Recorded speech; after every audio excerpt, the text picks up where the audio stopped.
itu dibagi 3 lagi. Yang gue tahu ya. Iya. Ada ASL, American Sign Language, ada Singapura Sign Language, sama juru bahasa isyarat Bisindo.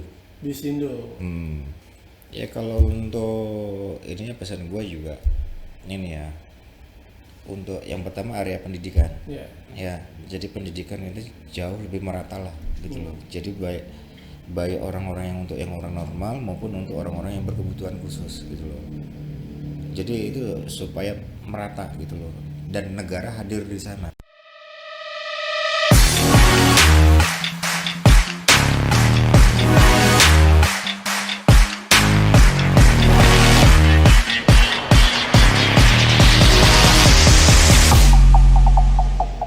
Nah ini terus gini man, kalau secara institusi perusahaan lo sendiri, apakah itu misalnya gini, ketika lo ingin menerjemah, misalnya gue mau menerjemahkan nih, gue dapat klien yang minta diterjemahkan dari bahasa Indonesia ke Spanyol atau sebaliknya misalnya, gue mau pakai jasa perusahaan lo, apakah jasa perusahaan lo harus ada standarisasi khusus, sertifikasi khusus secara bisnis ke penerjemahan tadi gitu kira-kira? Ada perlu kita Ada beberapa klien yang minta sertifikat itu sertifikat SK gubernur tadi. Oh, tapi kan itu punya si para penerjemah ya? Iya. Yang penerjemah itu kan yang selama dia bergabung sama gua, mereka itu juga ini memberikan SK mereka ke gua. Oh, jadi ketika kita kerjasama sama ini lo SK-nya secara sebagai tenaga ahli. Jadi secara perusahaan kan nggak perlu dong? Iya. Nggak perlu ya? Iya. Jadi tenaga ahli, dan yang diminta sama klien juga bukan perusahaannya. Ya kalau perusahaan gua selain data gua ditunjang juga tenaga ahlinya mana nih gitu loh. Nah, itulah yang kita berikan. Ya, jadi penting sekali portfolionya si tenaga ahli lo itu ya. Iya, jadi misalkan jadi mereka juga minta itu kan yang jelas data perusahaan apa. Iya. Di awal. Iya. Rata-rata kan mereka yang minta kerjasama kan. Iya. Jadi mereka minta kerjasama karena kebutuhan perusahaan mereka. Nah, sudah itu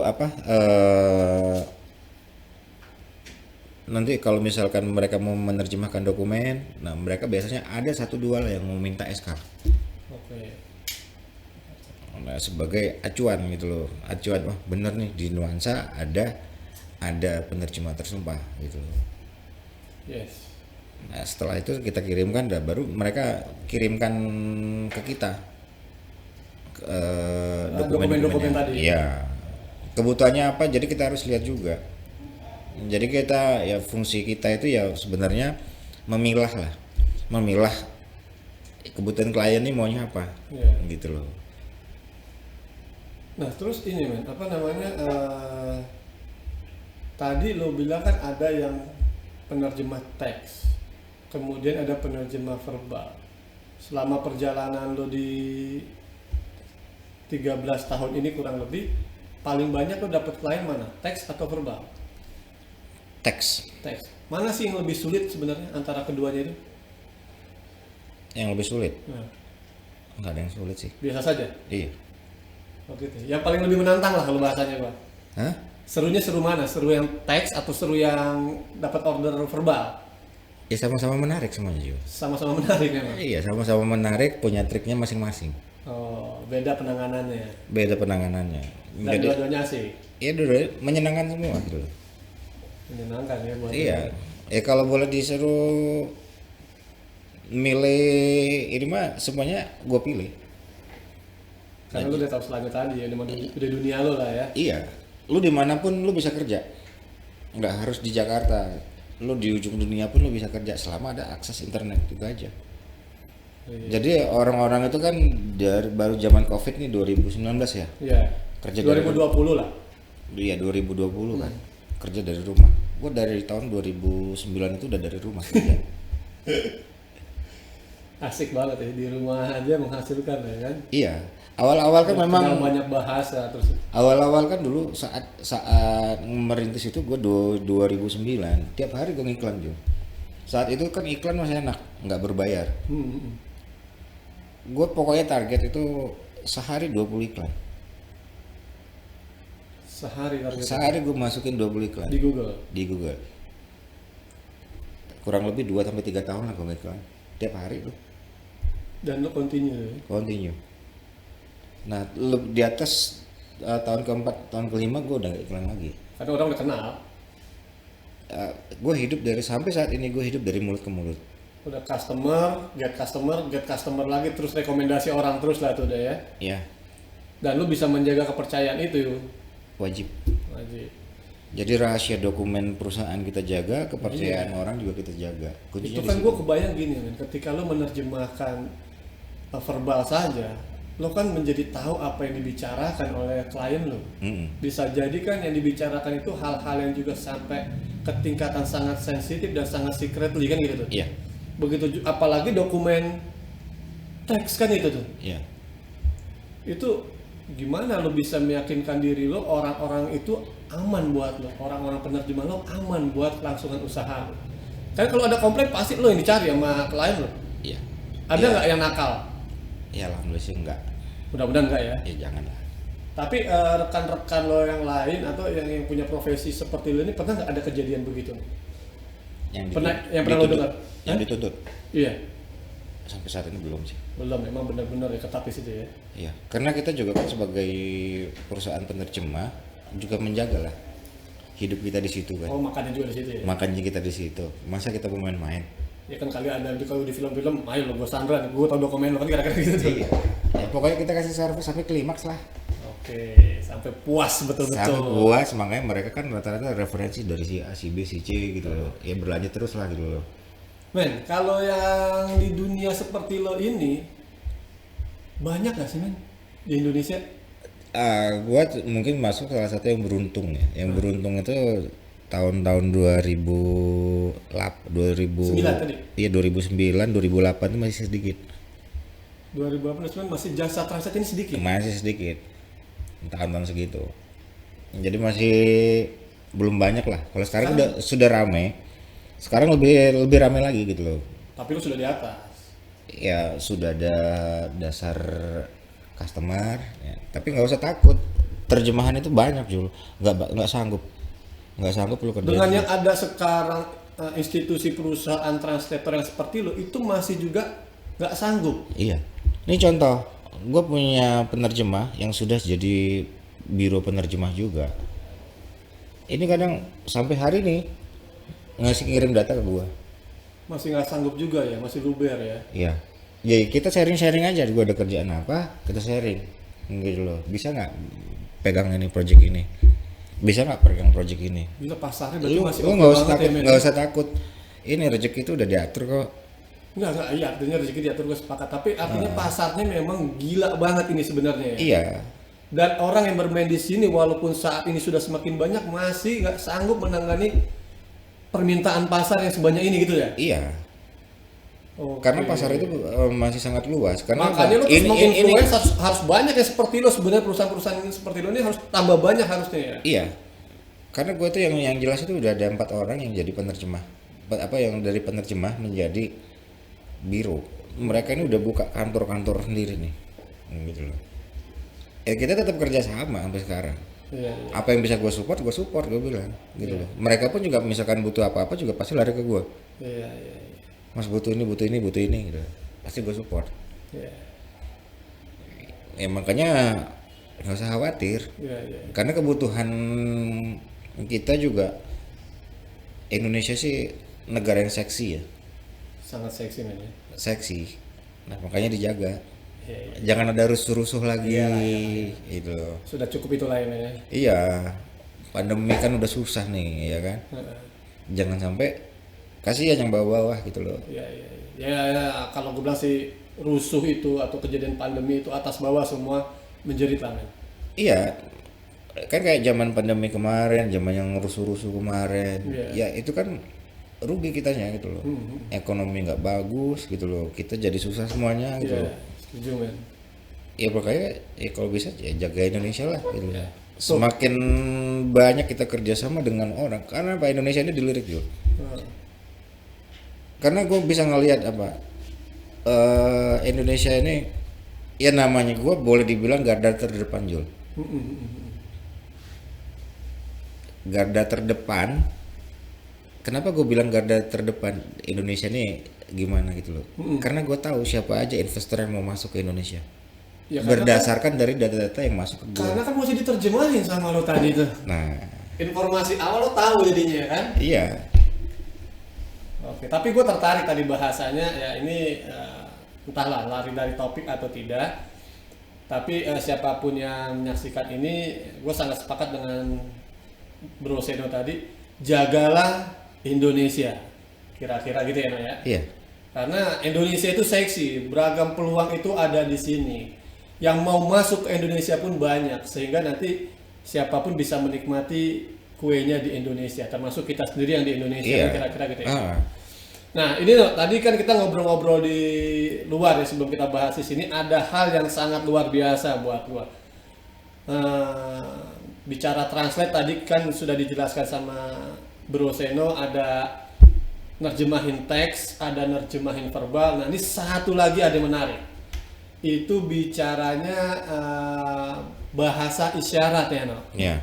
Nah ternyata translator ini juga menerjemahkan bahasa isyarat, dan bahasa isyarat ternyata juga punya gaya bahasa masing-masing di setiap daerah, di setiap negara ya no ya. Yeah. Nah, gimana tuh? Boleh dong diceritain tuh. Ya awal-awalnya gini, jadi nuansa ini kan berkembang Jul, berkembang dan terus berkembang hingga hari ini. Yeah. Awalnya gue itu cuma menerima dokumen teks, ya. Nah cuman ini dokumen teks dari satu bahasa berkembang biak jadi 16-17 bahasa. 18 itu termasuk bahasa isyarat. Oh, oke. Okay. Nah itu jadi berkembang jadi sekian bahasa, 17 bahasa, itu baru teks. Nah berkembang lagi nih permintaan pasar, minta interpreting. Oke. Minta interpreting ini berkembang lagi nih, minta isyarat. Nah, challenge-nya makin ada ya. Iya. Nah makanya gue bilang peluang pasar itu sangat banyak gitu loh. Karena apa? Penerjemahnya itu sedikit. Bahasa-bahasa tertentu nih kayak bahasa Korea, bahasa Jepang, bahasa Belanda, Jerman itu sedikit. Thailand, Vietnam itu boleh dibilang langka. Untuk apanya tadi? Penerjemahnya. Baru penerjemahnya. Itu baru bicara penerjemahnya. Oke. Kita tuh banyak yang dokumen-dokumen apa. Nah makanya biasa kalau yang dari misalkan Vietnam nih, Vietnam mau masuk ke Indonesia, minta perusahaannya dia mau kerjasama sama Indonesia atau Malaysia deh contohnya kalau nggak. Itu dia mau masuk ke Indonesia, mau kerjasama ke Indonesia gitu loh. Itu kan nggak ada penerjemahnya di Indonesia. Iya. Yang tersumpahnya ya. Iya. Ya makanya kan tulisannya juga masih tulisan ini kan, biasa kalau itu kayak gitu biasa kita minta gitu loh. Ada yang teks bahasa Inggrisnya nggak? Dia terjemahin dari sana baru dikirim ke kita. Dari Inggrisnya tadi. Ya. Nah, kalau nggak yang penerjemah yang nggak tersumpah kita juga ada. Yang bisa langsung tapi nggak tersumpah. Iya, yang langsung. Nah itulah dari teks dulu, teks berkembang ke interpreting. Dari interpreting ya 3 tahun terakhir ini gue menangani yang untuk juru bahasa isyarat itu. Nah ini kan baru nih 3 tahun. Ya 3 tahun terakhir. Tantangannya apa nih? Kekurangan orang. Ya. Berarti potensi untuk berprofesi di bahasa isyarat ini terbuka dong ya men? Sangat terbuka. Ya jadi kan maksud gue gini, ketika anak-anak sekarang ini misalnya khususnya ya kelas 2 SMA, kelas 3 SMA ini masih berpikirnya tentang persaingan setelah lulus sekolah mau ngapain, sebenarnya salah satu yang sangat terbuka ini di penerjemah bahasa isyarat ya men? Iya. Lu bisa bayangin Jo, di Indonesia itu yang di Indonesia itu ada 5,4 juta orang tunarungu di Indonesia. Di Indonesia, ini kan kita bicara global ya. Ya, ini baru Indonesia. Iya. boleh dibilang mereka ini kan anak tiri, nggak diperhatikan.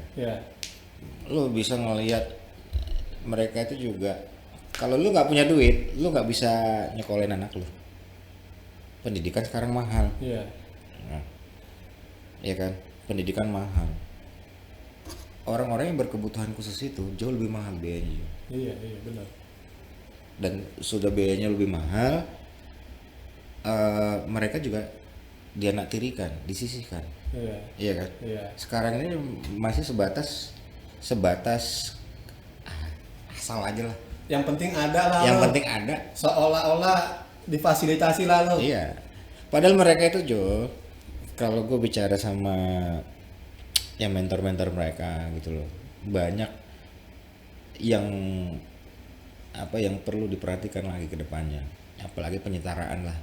Jadi penyetaraan hak-hak mereka juga gitu loh. Ya karena jelas mereka berhak atas informasi yang sama seperti kita terima kan harusnya. Iya. Ini kan selama ini mereka nggak pernah dapat. Iya. 5,4 juta itu besar Jo. Iya. 5,4 juta itu tidak mendapatkan haknya secara 100% karena keterbatasan tadi. Sumber informasi aja mereka nggak bisa. Gitu. Iya. Setuju betul. Coba gimana mereka mau nonton YouTube, mau dengar berita gitu loh. Iya, so mungkin kita dilihat di TV, tampilan layar TV itu di ujung kecil kan. Di luar negeri sana udah lebar juga 3/4. Iya. So, itu udah dibesarin ukuran layar. Dari situ aja udah ini. Malah kalau di Indonesia kan iklan doang tuh yang gede. Iya. Layar penerjemah ini yang di TV, yang penerjemah dari kita itu kan dikasih space-nya kecil. Iya, masih kecil. Iya kan? Nah, itulah dari situ aja kan masih belum diperhatikan tuh. Iya. Sekedar ada. Gitu. Ada. Dan itu nggak semua TV. Nah, iya, dan harusnya nanti juga ketika bicaranya media sosial ini menjadi semarak, harusnya kan saudara-saudara kita yang dikasih kelebihan seperti itu juga bisa mengakses ya men ya. Iya. Dan ini makanya menjadi sangat seksi nanti bicara tentang profesional baru di bidang bahasa isyarat ya. Nah, tadi kan gue lihat tuh kita ngobrol tadi ya, men, bicaranya bahasa isyarat itu ternyata dulu nih gue pikir satu gerakan ini berlaku untuk semua masyarakat global. Tapi ternyata enggak juga ya. Enggak. Kalau orang Indonesia bahasa isyaratnya berbeda dengan bahasa isyarat orang misalnya mohon maaf Singapura atau orang Amerika atau orang Eropa, ternyata berbeda kata lo tadi ya nih? Iya berbeda. Jadi ada bahasa isyarat itu dibagi 3 lagi. Yang gue tahu ya. Ada ASL, American Sign Language, ada Singapura Sign Language, sama juru bahasa isyarat Bisindo. Bahasa isyarat Indonesia. Itu tuh Indonesia tuh tadi. Iya, Bisindo. Jadi kalau gua ngomong pakai bahasa Indonesia untuk didengar oleh teman-teman kita di Indonesia, pakailah Bisindo. Iya. Nah, kalau mau didengar oleh orang-orang di Amerika, pakai yang ASL penerjemahnya. Kira-kira begitu berarti ya. Iya. Ini karena apa? Bahasa bakunya itu sampai saat ini belum ada. Bahasa baku isyarat itu maksudnya. Bahasa baku isyarat itu belum ada. Karena bahasa isyarat ini terus berkembang juga. Berarti Indonesia terus juga berkembang terus? Berkembang. Jadi bahasa itu belum ada bahasa baku. Coba boleh cari lembaga mana yang membuat sertifikasi bahasa isyarat. Oh belum ada ya men. Ya tapi memang kalau gue bilang sih ya namanya bahasa itu nggak bakal bisa ada habisnya men. Iya. Mau isyarat ataupun bukan isyarat ya. Iya. Karena kan akan terus berkembang dengan seiringnya perkembangan budaya, alkulturasi sosial dan lain-lain, pasti akan muncul tuh budaya bahasa-bahasa baru dan gaya bahasa yang baru kan. Iya, makanya kan kayak apa dari teman-teman penerjemah isyarat sendiri kan banyak juga yang berkeluh kesah lah.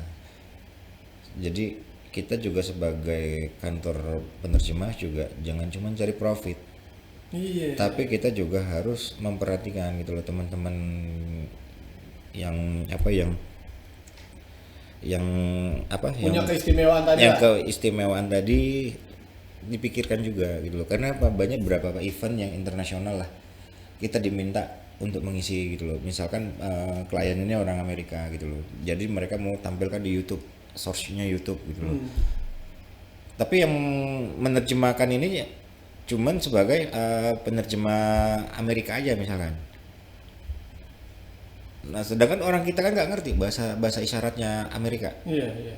Nah, makanya kan dari teman-teman yang juru bahasa isyaratnya info juga, bisa nggak kita tambahin juga gitu loh, penerjemah bahasa Indonesia juga gitu loh, dilibatkan gitu loh, supaya apa, informasi yang bagus-bagus ini tersampaikan juga sama warga Indonesia yang tunarungu ini.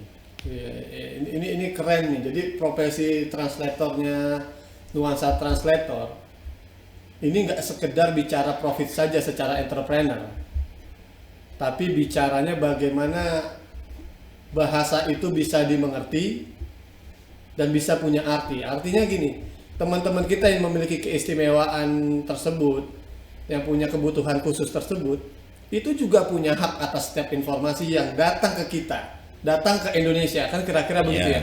Karena kan pasti nih ya, gue sih yakin di antara mereka pun bahkan bisa jadi punya kemampuan yang bisa jauh lebih hebat dibanding kita kan men. Tapi mereka tidak dibekali kesempatan informasi tadi karena bahasanya mereka tidak bisa mengaksesnya, kira-kira gitu. Iya. Nah ini yang juga menjadi tuntutan moralitas lo sebagai translator ini kan gitu ya kira-kira ya. Iya. Karena ini Jo, kalau kita bicara profit, penerjemah juru bahasa isyarat dalam satu hari aja gaji UMR Jakarta hitungan jam mereka dapat. Oke. Mereka nggak butuh itu, tapi mereka butuh hati. Iya, menghadirkan hati ini, kesempatan ini ya. Iya, karena kalau mereka nggak, gue nggak peduli lah gitu loh. Ya cuman mereka juga, karena apa, di tim kebetulan gue kerjasama dengan Inasli ya. Iya.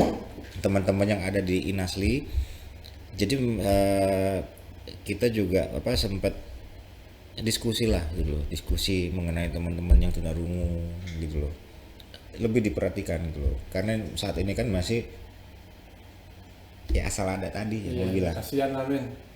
Ya semoga sama-sama lah kita ini juga bisa membantu lah ya, mungkin salah satunya dengan YouTube ini ya. Iya, mudah-mudahan amin men. Ya makanya tadi gue bilang gue keren banget ketika lo bicaranya bahasa isyarat ini kan lo sendiri secara kesadaran moral sudah melakukan sebuah aksi yang bicaranya kesetaraan informasi. Ini kan mulia sekali menurut gue ya.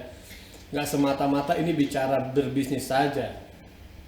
Dan akses informasi inilah yang kita saja orang normal kadang terbatas dengan situasi yang ada. Apalagi mereka yang punya kebutuhan khusus ya men. Iya. Nah itu luar biasa. Nah tadi kalau bicara tadi kita agak sedikit teknis, kalau contoh perbedaan bahasanya ya kan kemarin lu dapat diundang juga di G20 ya men? Iya, gue jadi salah satu pengisi di acara Y20 dan G20. Y20 dan G20. Jadi kemarin itu kan pertama yang diminta cuman American Sign Language. Nah cuman karena kita minta juga gitu loh. Karena apa? Ini event internasional kok untuk orang Indonesianya nggak ada gitu loh. Oh tadi awalnya cuma bahasanya American Language. Iya. Lo bilang, lo saranin Indonesianya juga berhak dong kan gitu kan? Iya. Akhirnya ada. Ada. Nah kalau mau tahu contohnya ya mungkin Steve bisa dibuka di layar ini, nanti kita biar bisa tahu ya ternyata memang berbeda bahwa bahasa isyarat Indonesia dengan American Language. Nah ini contohnya ya. Ya, ini kalau yang di atas, ini dia bahasa Indonesia tuh, Bisindo. Itu Bisindo. Iya, pergerakannya seperti itu. Wah, lagi batuk tuh dia. Oh. Ini acara kemarin yang di Manokwari ini. Nah, kalau yang di bawah ini dia bahasanya ini ASL, American Sign Language. Oh, tadinya berarti si klien lo itu bicaranya cukup yang American Language. Iya. Kemudian lo ajukan yang Iya, karena gua pun juga selalu gue sampaikan, tolong yang orang-orang Indonesia itu gue selalu sampaikan, diperhatikan juga gitu loh. Walaupun kadang wah Pak, saya cuma mengikuti ini, tolong disampaikan Mbak gitu. Iya. Kita mengarahkan gitu loh. Iya. Oke ya, kita bisa lihat itu berbeda memang ya cara bahasanya ya. Iya, jadi kita juga mengarahkan supaya orang Indonesia juga ada penyetaraan. Karena apa, pendidikan untuk orang yang berkebutuhan khusus ini sangat mahal, Jul. Iya tahu itu mahal. Sangat mahal. Jadi dan nggak semua sekolah dan tidak gini loh. Kita yang normal aja mungkin sekolah-sekolah internasional itu udah mahal. Ini orang yang berkebutuhan khusus itu jauh lebih mahal biayanya. Iya, kasihan ya kan ya. Iya. Makin gila orang tuanya itu harus menyiapkan biaya untuk kalau mereka. mampu. Iya, kalau mampu. Kalau enggak, iya, dan udah gitu setelah itu salurannya kadang juga begitu lulus punya bersaing di tempat lingkungan bekerja juga menjadi dianaktirikan. Masih dianaktirikan. Jadi jarang-jarang yang mau misalkan, wah sudah orang kita kan udah minder duluan. Iya, anak begitu, dia begini gitu loh. Kan udah disisihkan duluan. Iya. Padahal kemampuan mereka tuh jauh lebih bagus dari kita sebenarnya banyak. Bisa jadi begitu. Nah terus ini tadi kan kalau kita lihat bahasa isyarat ya, tadi ada gambar batuk-batuk. Nah kan kalau orang bisa saja berasumsi memang si penerjemahnya ini yang batuk, tapi bisa saja dia menerjemahkan memang yang ngomong itu sedang batuk kan gitu tuh.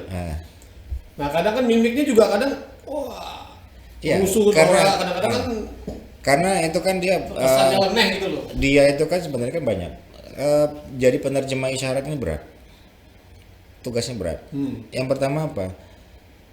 Lu bisa nggak senam selama 1 jam? Iya benar juga sih. Dia bergerak terus nih ya. Iya. Sanggup nggak? Iya nggak sanggup kalau gue sih. Dia bisa sehari bisa 4 jam. 4 jam. Bahkan ada yang selama event berlangsung itu dia begitu tuh ya. Iya. Nah cuman kalau di sini kan kita punya standar per 30 menit gantian. Jadi satu sesi itu diisi dua penerjemah. Kalau untuk yang ini, karena kan capek nih gerakan begini aja gitu, lu ngangkat tangan gitu loh. Belum lagi pakai ekspresi lu, dibantu sama ekspresi lu gitu loh. Cuman kadang orang yang nggak paham, wah mukanya jelek banget itu. Itu kok mukanya monyo kan gitu kan. Iya. Malah yang dihujat gitu loh, dicaci maki lah. Iya misalnya kok ini negara nyari orang kayak begini sih, mukanya monyong-monyong. Dulu ada itu yang kasusnya siapa ya, zamannya pemilu lah pokoknya. Kalau pernah itu sempat tuh dulu. Penerjemah gua juga yang dihujat itu. Nah terus gimana itu sikap lo? Ya kita sih cuman senyum aja ya, karena mereka itu yang menghujat karena ketidaktahuan mereka. Iya. Sedangkan untuk mimik wajah itu salah satu